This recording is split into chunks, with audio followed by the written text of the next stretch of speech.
Transforming your life through hypnotherapy has never been easier. With the help of your host, Julie from coachinghypnosis.net, and these power-packed minisodes, you're sure to find yourself engaging in more positive behaviors around both your physical and mental health. Here's your host, Julie. G'day, it's Julie from coachinghypnosis.net, and you deserve to know the one leading phobia hypnosis perk of 2022, because people are sick of being an exemplar of the community and being scared of the small things that end up impacting their entire life. I'm not a therapist or psychotherapist, but this is my 9th year as a clinical hypnotherapist in strategic psychotherapy. I currently help my clients online. They change their life without changing out of their pajamas. And as you might already know, phobia is an anxiety-related disorder where there's no real danger, but an excessive threat is perceived. The good news is, hypnosis has had fabulous success with phobias, and you deserve to live your life without the baloney of something small impacting your life. And it reminds me when I was once on holiday, a tour of the Great Wall of China with my boyfriend, and we got chatting to a lovely couple in Sri Lanka.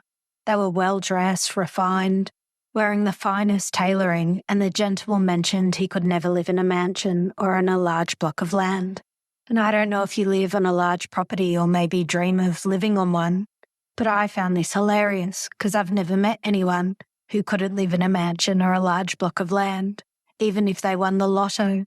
And the reason why, he said, he couldn't live on a large property is because he was terrified of snakes. Phobias affect around 15% of Australians, and an estimated 12.5% of United States adults experience specific phobias at some time in their lives. And studies indicate that the lifetime prevalence of specific phobias around the world ranges from 3% to 15%, with fears and phobias concerning heights and animals being the most common. And there are some pretty weird and unique phobias out there, like fear of beards and clouds. And now there's a COVID-19 phobia called Coronaphobia. And more recently, I saw a joke that soon there'll be a phobia for fear of not flying, a fear that your flight or holiday would be cancelled. And that just wouldn't surprise me. And as you already know, phobias are different for everyone. But when your heart is racing, blood pressure is rising, you feel sick to the stomach, how do you create the ability to distinguish a realistic or unrealistic threat and create a new behaviour to change it? But if you were to imagine getting on an aeroplane 10 years ago before COVID, when plane journeys were normal, most people when they get on an aeroplane are thinking, where's my seat? What's on the menu? Where did I put my passport? I wonder what time we'll land. But people who have a fear of flying imagine with clear images in their head. So their subconscious mind aligns the situation as an excessive threat. The truth is, most people who have a fear of flying avoid flying. So that was a terrible example because they wouldn't be on the plane in the first place. They'd have to be totally desperate. And it reminds me of watching a reindeer movie last Christmas with my mother. And there was a naughty reindeer who was in trouble with Santa. And as soon as Santa found out the reindeer had been naughty, the background music to the movie was terrifying. It was the equivalent of a horror movie in terms of background music, and I couldn't stop laughing. So the following day, we were walking around the country lake. We happened to see a goose, and I walked straight past the goose, but my mum stopped and she was too scared. It was like the terrifying reindeer music from the Christmas movie was playing inside her. But when it comes to phobias, you just can't beat Richard Bandler, who's been leading the field in NLP and the self-help industry, who created the fast phobia technique. Here is the one leading phobia hypnosis perk for 2022, the fast phobia technique. Design an imaginary movie cinema in your mind. Now walk into the cinema and sit in the front row. Get really comfortable and relax. While you're here, you might as well eat popcorn and drink soda.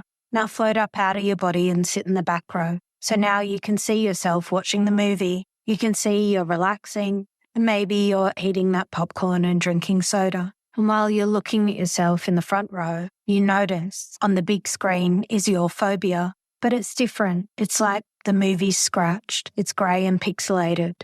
Hang on, it's now in fast forward. Rewind it a bit. Mentally freeze the movie. Perfect. I want you to think of a song that you know well, like Row, Row, Row Your Boat, Happy Birthday, or It's a Small World After All. And once you have the song in your head, rewind the movie very fast twice. So knowing you can see you in the front row, watching whatever that is on the screen, I want you to replay the scenario like you can in sport, in slow motion. And you just might be surprised how different your reaction was in the front row, how you watched that movie, relaxed, eating popcorn, drinking soda. Perfect. Now float back into your body now and try and play the phobia movie. I bet the harder you try, the harder it is to feel how you used to feel about the phobia. But the truth is you designed this elite movie theatre. You stepped up to your human potential. You released a magnificent amount of creativity, trust and focused attention because you're fabulous. So what if you chose to think about phobia hypnosis differently? But what if you didn't? The choice is yours.